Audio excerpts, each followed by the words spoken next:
by accentuating what's going on with the New York Mets. They have lost 11 games in a row.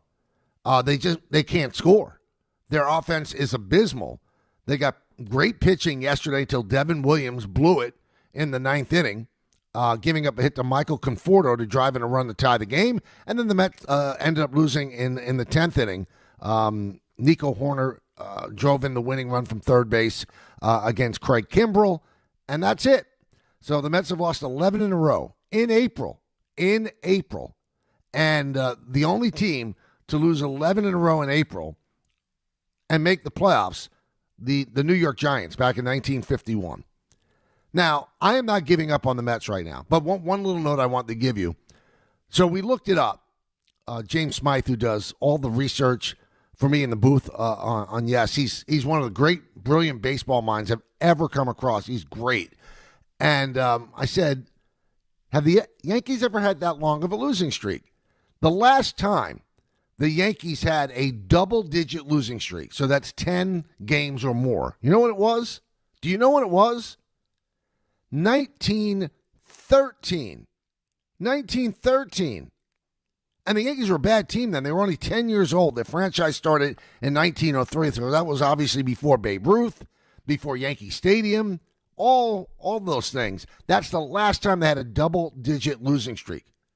Now, this is the Mets' longest losing streak since, I guess it's 22 years now. It's just amazing when you consider that the Mets have the second highest payroll in baseball behind the Dodgers. They have a payroll that's $370 million, and they can't hit. And when you look at them now, they look like a mismatched team. And you just wait for something to go wrong. They seem like they're waiting for something to go wrong, and it does. Because before they went into Wrigley Field, they weren't a great team, the Cubs. You can't just say, when you went into L.A. to meet the Dodgers are a great team. And you're struggling, so you figure, wait, they could get swept there. But you go into Wrigley after an off day on Thursday, and you figure things could get right here. They didn't. They got worse. 10 in a row. But here is the lifeline I'm going to throw the Met fans. Despite the record, which is the worst in baseball, tied with Kansas City at 7-15, there's 140 games left in the season. And you can find a stat for everything.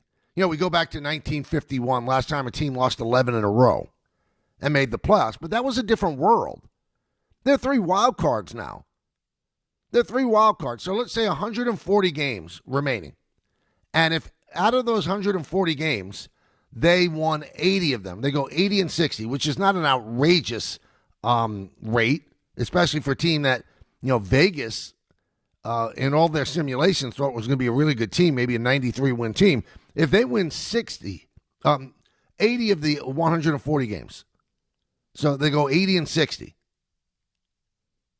they're an 87-win team, and they're going to make the playoffs. Now, you can say, well, Michael, they haven't won since June 12th of last year. They have one of the worst records of all time. Not all of all time, but one of the worst records in Major League Baseball during that time. True, but this isn't last year's team.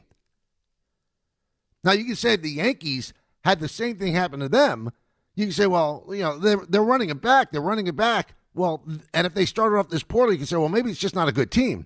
This isn't the same Met team that finished the season on its back last year, not making the playoffs. It's not.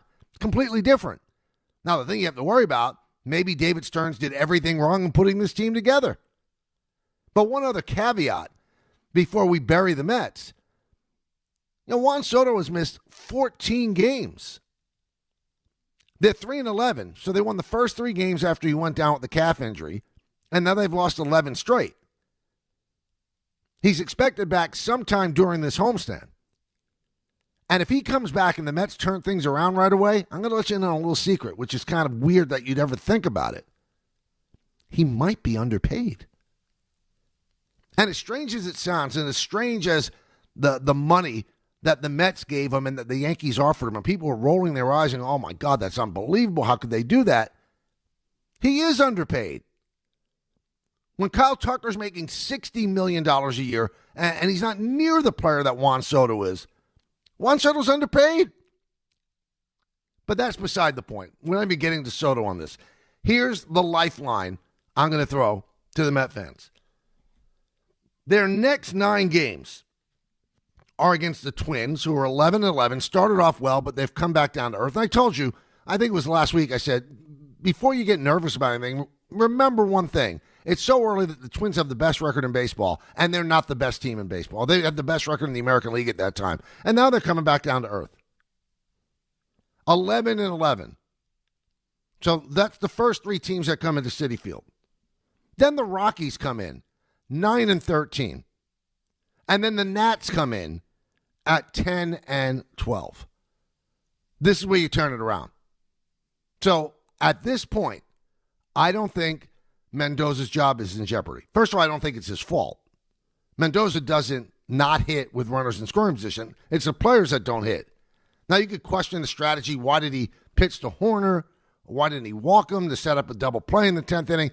All legitimate, but he had a good answer. I don't like the fact he said, well, he would have stolen second base. So what?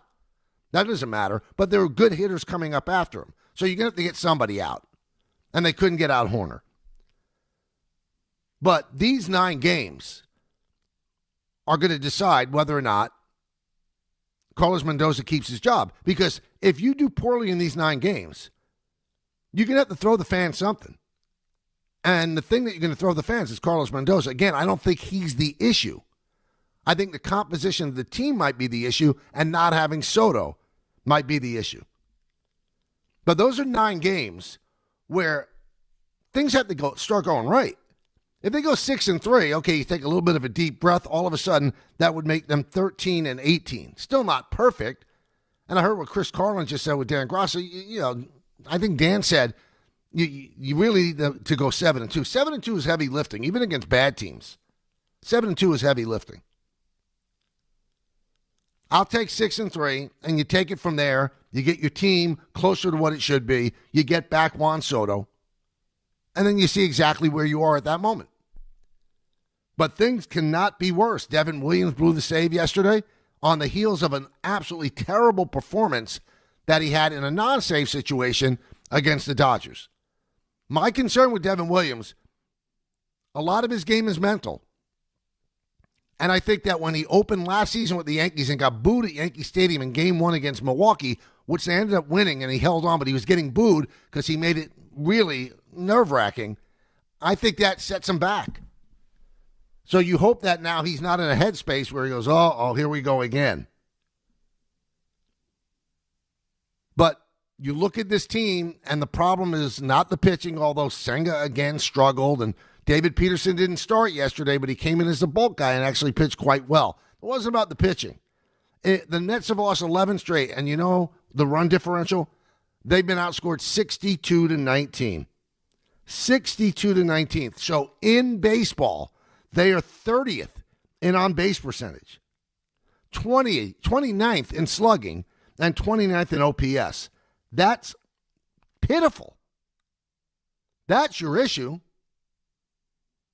So you have a completely different team. You have a completely different coaching staff because they cleaned house on Mendoza, and they brought in all these different coaches who now have to get their message across to the players. And, oh, yeah, you're playing without one of the best players in baseball. I do not believe that the Mets season is over. I don't. And the 11-game losing streak stat that everybody gives out and I gave out, it's not applicable because only recently have we gone to 3 teams making it as a wild card.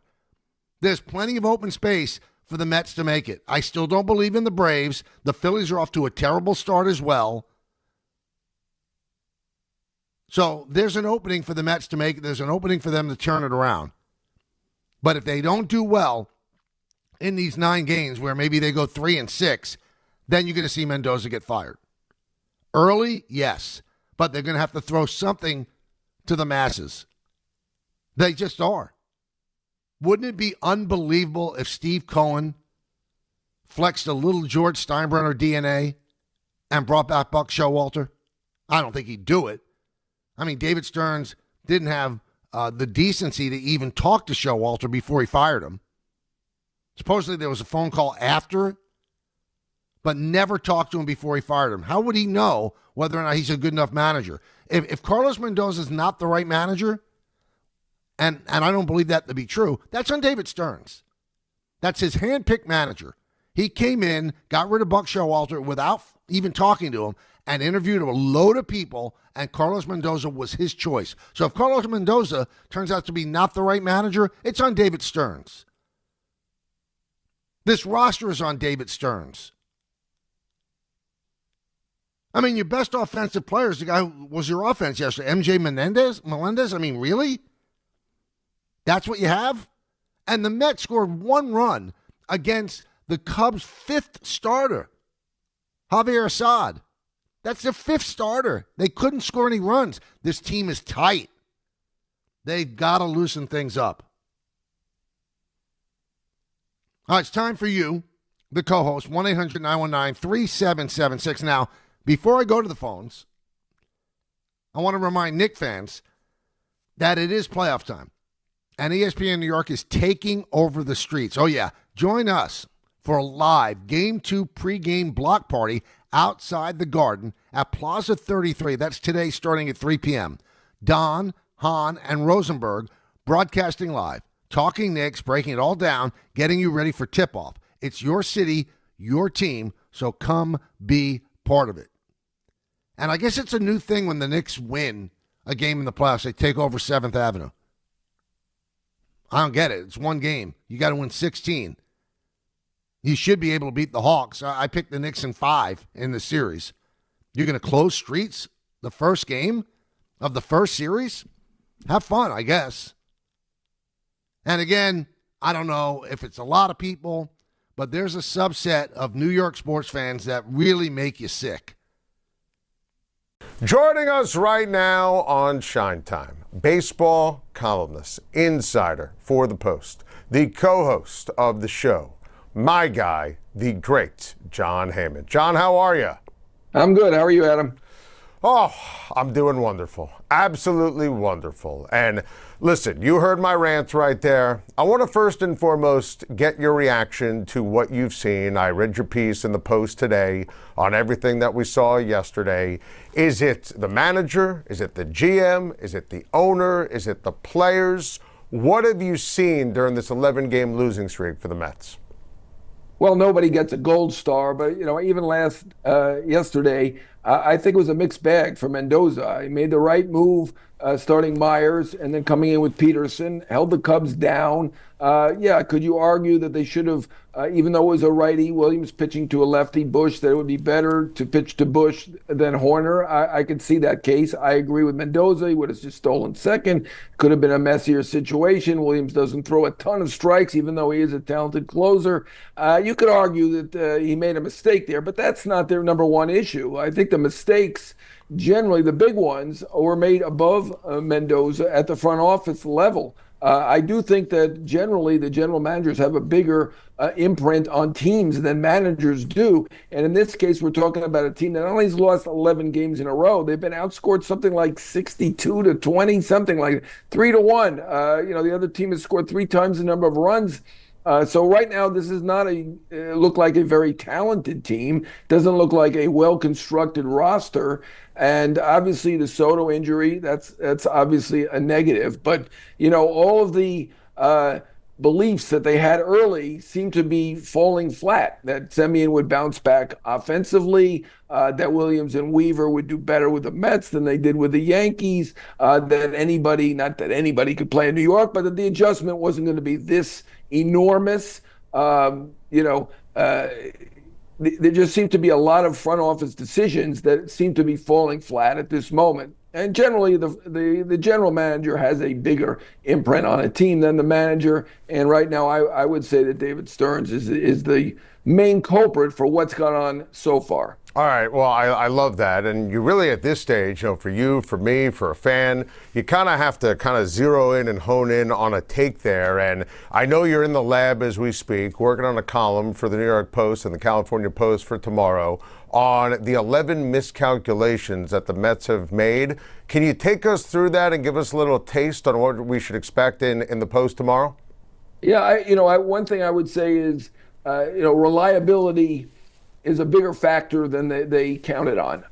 Pete Alonso played every single day. Brandon Nimmo played almost every single day. Alonso was so adamant about playing every day that he scheduled the birth of his first child after a night game in New York City at Mount Sinai. The birth of his first child was like at 11 p.m. after a long night game because he didn't want to miss one game. That's important, particularly when you bring in guys with injury histories such as Jorge Polanco. Talented guys, but injury histories. Jorge Polanco, Luis Robert. Polanco is already out with 2 ailments. Right now he's got the Achilles and the wrist. Robert is the first baseball player on a strict load management schedule due to the fact that he has been so fragile. That's one. Also, there is an adjustment period to New York, as we've seen with many great players. Lindor was not particularly good his first year.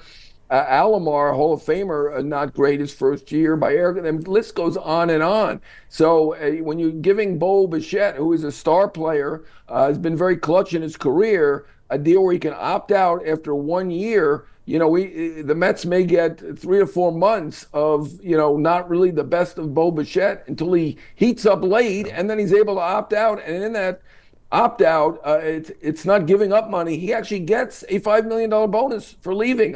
You and I work at the Post. We don't get $5 million bonuses for opting out, do we? No, nobody's ever heard of this. People can't even believe it. But it looked like they were desperate. He looked like he was going to Philly for 7 for $200, as you mentioned, and they did it late. I mean, if you went early and you really wanted Bichette, you sign him as the second baseman and leave Nimmo in left field. Some people around baseball, I love Marcus Semien, and he's great defensively. He had a 100 OPS plus combined the last 2 years. So he was an average offensive player at age 33 and 34. Now he's 35 years old. So you're going to take an offensive step back there. You took an offensive step back with Alonso. And right now, it does not look like that talented a team. It doesn't look like a $365 million team. You have MJ Melendez batting 5th. He's obviously doing well. You've brought up Tommy Pham. You've brought up Greg Kimbrell, who've had great careers. I get that, but one's 38, the other's 37. It looks like they're reaching for it right now. You nailed it, John. I mean, this is brilliant, and you're right. I mean, you watch them play, you look at the roster, it doesn't look like a $360 million team in any way, shape, or form. 11 in a row. Brilliant stuff in the Post today. Can't wait to read what you have to say tomorrow. We appreciate the time. We appreciate the taste. And as always, we will make sure we continue to follow you on Twitter. And by the way, I appreciated the Doc Rivers love. Speaking of social media and Twitter, that was excellent stuff. I mean, how does Doc Rivers keeping these jobs? I mean, enough is enough already. Yeah, I would call it Adam Shine love more than Doc Rivers love, but I get it. I know what you're saying. I'm not a basketball expert, but I can add up wins and losses and salary figures and jobs. And he seems like a great guy. He's great with the media, and it's all played in his favor. But he's basically an average coach. You are correct on that. That's right, John. You're the best. As always, we appreciate it. On April 9th, the New York Mets had the mayor of New York City, Mamdani, visit and hug the mascot. And video went viral. I saw the video. On the bottom of it, I typed in, "Go Yankees." Okay, I wanted to make sure everybody knows this. You might have been a part of it. Do you know, from the 9th till today, Mets had lost the game on the 8th, but from the 9th till today, they have lost 10 consecutive games. It's now 11 if you can count the 8th. My only request to the mayor of the Mets is, for every single week, please pay a visit to the Mets just once. If you can continue doing this, it'll be a beautiful thing. On behalf of the Yankees fans, we want to thank Mayor Mamdani for visiting the Mets games and the mascots. Vinny, I think you wanted to say a couple words about this as well. I just love it. Do you guys remember, Tom, the Curse of the Bambino in 1919 where the Boston Red Sox sold Babe Ruth to the New York Yankees, and that move flipped everything. The Yankees turned into what the Yankees turned into. How many championships, Pat, do we have? 27? 27. 27. But not one since 09. Oh, and I don't want to even talk about that because it's been depressing. And then Mamdani shows up and it's like, bro, you can't. It's almost like is it the Drake, Adam? Drake's curse, or whoever Drake bets on, or big names, or Super Bowls, or everything, it always goes the opposite way. But I mean, listen, the proof is in the pudding. He showed up. If I have to if I have to do a predictive thing, I think it's going to go to 15 game losing streaks, maybe even more, because the guy is just literally everything he touches is going to go to trash, and you guys are going to see. Well, I think what you're saying is anything socialism touches, he did turns touch to it. trash. Yes, and he has socialism and Islamism in New York City. But he looks like Everything's a gonna guy turn to that crap. would be a Mets fan. 100%. He looks like a Mets fan more than a Yankees fan. 1,000%. He just gives me the vibe. Yeah, he gives the vibe. Yeah. Yeah. He looks like the guy that doesn't know the first thing about sports. Well, he has a ring here. I don't trust anybody, a dude that has a ring on your index finger. You can't trust that. But he was Can't trust him. the good news is he was hanging out with Obama recently. Yeah. And I'm sure that's going to turn out well. Do you have that picture? Let me give a shout out to this one place this weekend that I went to, and I'm texting Jen. Let me just call her real quick. We went to this. Have I taken you to this place with? By the way, the service here is fantastic. Are you guys noticing how amazing the service here is? I love it. You're calling Jen in the middle of the podcast? Yeah. So we went to this one deli down the street, somewhere here, and I want to give a Mosfata's? shout out No. to the Shout out to Deli. It's with a P. Starts with a P. Deli? Yeah. It's a deli locally here. We went to. I wish I. Is could. it Pomperdale? That's the one. Yeah, it's on- Pumperdale? I've eaten Is it there. good? Yeah. It is good. They have Rob, yeah? Is the place Oh. named Pomperdale, babe? I'm going. New York famous deli. I'll go with you, Vinny. Oh, that looks good. Yeah, so we went to Pomperdale, and let me tell you, babe, the owner's name was Rick, right? Am I saying it correctly? Rick. So, okay, thanks, babe. All right, bye. So we went there, and I had this one, it's called a New Yorker, roast beef. I'm not even a roast beef guy. And they had this dressing, and they had this mustard, what I think one of the daughter's faces on the mustard. I'm going. I put this mustard on there. By the way, they didn't sponsor this message. This is just flat out. I went and ate this roast beef, and I took a bite out of it. I'm not even kidding with you.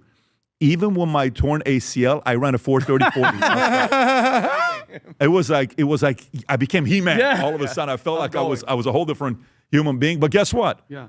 Big Yankees guy, 1967 or 1969. He went to his first Yankees game, and guess who hit a foul ball to him? Guess who, Tom? Guess Mickey who hit Mantle. Mickey Mantle. Oh, hit my a about foul ball. it. Forget about And it. he's got the ball till today. I said, who's your second favorite Yankee of all time? He says, Mattingly's got the Mattingly Don. guy came into the trade Donnie for Mattingly baseball. with Marilyn Monroe. But anyways. Keep Mamdani away from that There's deli. something about New York Yankees, man. I don't know what to tell you. Even pinstripes. The though the pinstripes. Dodgers are looking very, very good this year. Yeah. Very, very good. How's your boy Juan Soto doing? Yeah, well, he's at the Mets. That's what I'm saying. How's he doing? Obviously not He's on good. an 11-game win streak. But let me tell you, he was pretty fun to watch in the World Series. What do you call it? In Venezuela. The national game. Dominican Republic. Dominican Republic. Pero So anyways, Venezuela win. go Yankees. To all the Yankees out there doing your thing, man, we got a couple wins here that we got like 3 or 4 win streak, which is exciting. And Mamdani keeps showing up to the Mets. You're amazing. Yesterday I went to a game. Dylan had a back-to-back football game yesterday. I'm watching it, and I was wearing the white FLB shoes. And it's great when you sit on the side and you put your foot over, which I can't do with my right knee, but I can do with my left knee because the right knee's got the torn ACL and the MCL. Ouch. But when you have the bottom of the shoe that reads, future looks bright. These shoes, Pops. today I'm wearing them. Every single day, this is all I wear when it comes down to the shoes. The level of comfort I have is amazing. And by the way, for some of you guys that haven't worn it, go read the reviews from the people that have purchased the shoes. See what they're saying about the shoes. Rob, if you have the commercial, go ahead and play it real quick about the FLB shoes. If you haven't yet ordered them, you may want to consider purchasing one now. Go ahead, Rob. When we set out to create a shoe that blends comfort, function, and luxury, we had the choice to make it fast. We had the choice to make it cheap. We chose neither. Instead, we chose Tuscany, Italy. We chose true Italian craftsmanship, each pair touched by 50 skilled hands. We chose patience, spending 2 years perfecting every detail, and we chose the finest quality at every step. Introducing the Future Looks Bright collection. Not rushed, not disposable, not ordinary. Rather, intentional, luxurious, timeless. Go to vtmerch.com, place your order, get one for yourself, get one for your husband, your Son, even Adam's got one on today, and I think even Vinny's got one on today. Can I be dead serious? Tell me. Even Adam last week was like, bro, even Tom, he's like, you're wearing them? Because think about it. You would think that these are just for suits and stuff, which we're wearing slacks. I'm wearing them with jeans and slacks. Everything. I'm not BSing. In the mall, I just don't like, and they're slip-on. Let's do a game of slap boxing. Yeah. The future looks bright. They're gonna pay for it. They're gonna pay Me and you, buddy. Okay, so go to vtmerch.com, place your order. If you enjoyed this video, you want to watch more videos like this, click here. And if you want to watch the entire podcast, click here.